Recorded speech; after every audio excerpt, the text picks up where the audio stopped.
Yeah!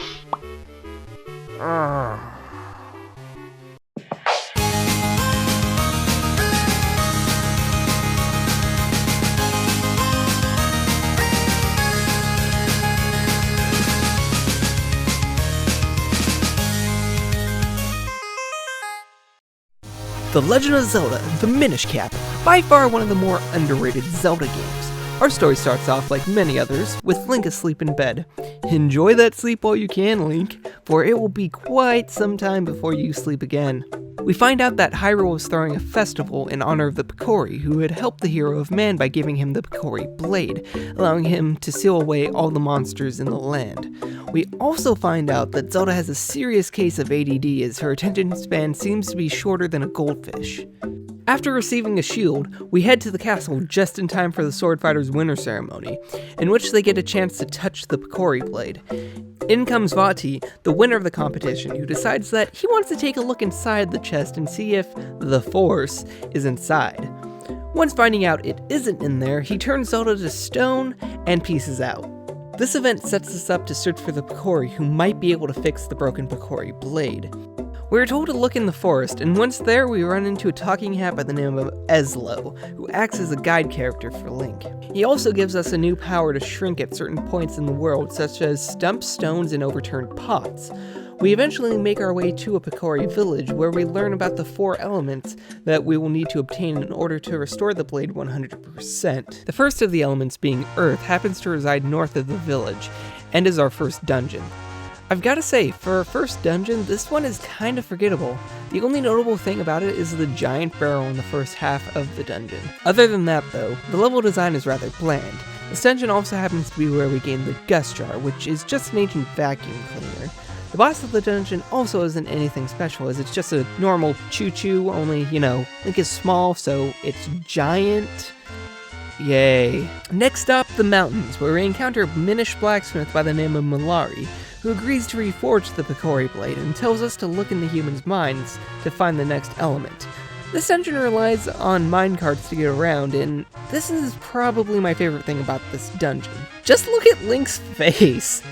That is the true face of terror. Also, it violently throws Link once the cart stops, which is safe. The item for this dungeon is the Cane of Paki, which flips things over, and yeah, throwing that one in the most useless Zelda items list. The boss for here is some sort of fire-breathing dragon lizard thing.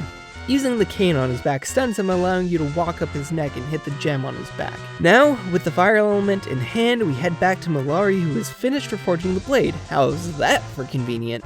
Our next stop is the Sanctuary inside of Hyrule Castle. Here's where we gain the ability to make copy links that will come into play much later on. This also gives our sword a slight power boost. Right, onto the swamp area where our next dungeon is located. This dungeon relies on the Digger's Mitts, the item of the dungeon, to make it through, along with the bow that you get on the way in. This dungeon's boss requires both the Digger's Mitts and the bows to defeat it. The boss itself is a staple for Nintendo bosses, as it's a floating head and hands with eyes in the hands that you shoot with arrows. Oh, be sure to remember this going inside the boss as a Minish thing, because this is very important much later on, I promise. Out of all the dungeons in the game, this one bothers me the most, if only because the wind element isn't even located there. The only reason I can think for including this dungeon is so we could get a massive item dump, and we could learn that climbing into the boss mechanic. So, after braving the trial, we gain the ability to swim. I've always questioned why flippers suddenly allow Link to swim, but that's something for later, I suppose. I'll give this one props for being somewhat interesting to me, even if the dungeon item is a lantern. That item you get at the beginning of Link to the Past? Yeah. Unfortunately, this dungeon is a Minish dungeon, meaning not only is the mini-boss just a choo-choo, but the boss is an Octorok. God damn it, Minish Cap, you and your uninspired bosses. With the water element in hand, we run into the ghost of Hyrule's former king, who wants us to meet with him. After meeting with the former king, we learn where to start searching for the last element. So with this info in hand, we head to the sanctuary to upgrade the sword once more. But first, we need to sneak into the castle because Vati. This next portion of the game leads us to the Wind Tribe, who somehow live on clouds. Gonna chalk that one up to video game logic.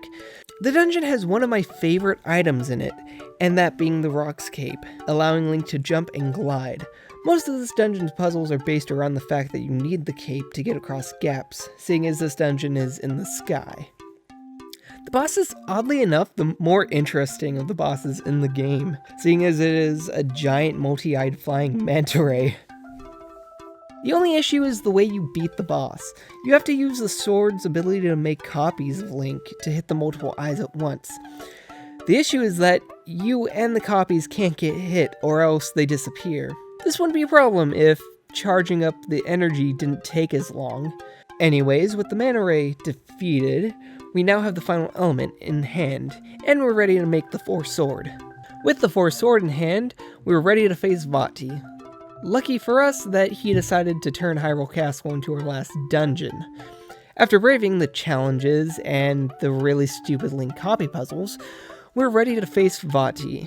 Now, taking a note from Final Fantasy, Vati has 3 stages to his fight. The first stage is the most human-like, and just requires you to take care of the smaller eyes so you can hit the large eye. His second stage requires you to shoot the orbs around him with your bow and make a formation with the copy links. And the third and final stage requires you to use the Kanapaki to hit his arms when he sticks them in the ground, and then you have to climb into them as a Minish. Once, however, those are defeated, you must use the copy links to hit the balls back at Vati.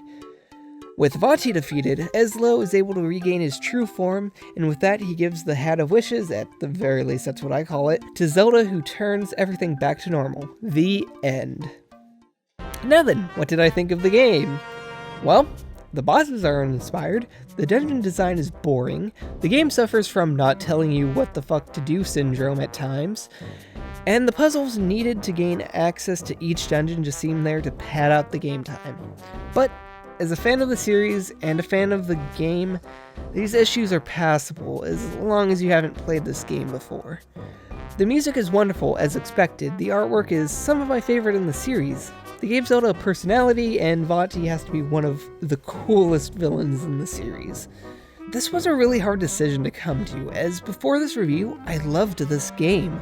Who knows what changed my mind? Maybe I've grown as a person and my tastes are different. Maybe everything I said is true about the game. At this point, it's for you to decide. Well, would you look at that? Oh, how times have changed. Yeah, I get it.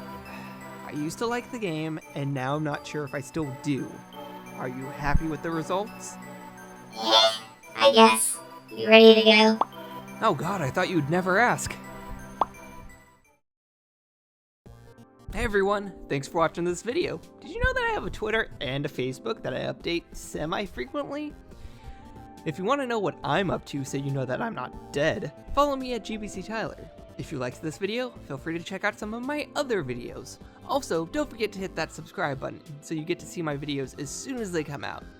Anyways, I'm GbcTyler, and I'll see you all next time.